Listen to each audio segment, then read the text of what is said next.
ভারত পাকিস্তান সরাসরি যুদ্ধ আদৌ কি হবে?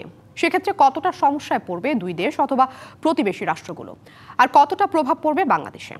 এ নিয়ে নানা আলোচনা চললেও এই মুহূর্তে দিল্লি সরাসরি যুদ্ধে জড়াবে না বলে মনে করছেন ভারতীয় আন্তর্জাতিক সম্পর্ক বিশ্লেষকরা।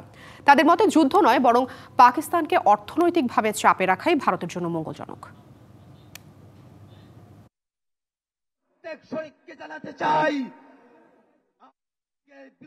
চিরবৈরী প্রতিবেশী ভারত পাকিস্তানের সম্পর্ক যে কোনো মুহূর্তে শুরু হতে পারে যুদ্ধ।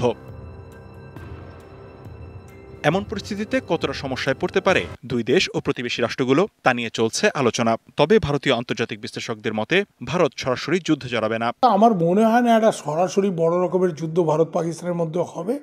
আর বাংলাদেশের দুশ্চিন্তার কোনো কারণই নেই, কারণ সহজ অর্থে ভারত একটা টু ফ্রন্ট ওয়ার চাইবে না।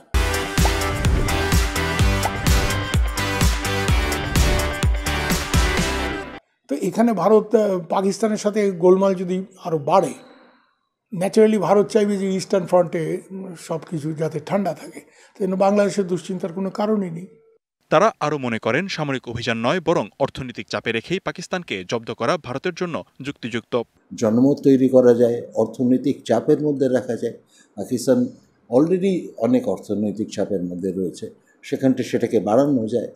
জনমত বলতে যাদের কাছ থেকে পাকিস্তান পয়সা নেয়, টাকা নেয়, লোন নেয়, তাদের মধ্যে এটা করা যে দেখো তোমরা এই ধরনের জিনিসের উপর পাকিস্তান যেটা করে সেটা বিশ্বের এখন কেউই তার সমর্থন করে না।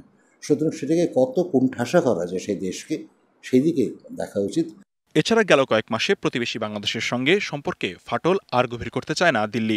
ফজলুর রহমান যেই কথাটি বলেছিলেন এটি অত্যন্ত নিন্দনীয়। বাংলাদেশের তরফ থেকে যেন এই ধরনের কোনো মন্তব্য আসাটা কিন্তু একেবারেই খারাপ। DBC news desk.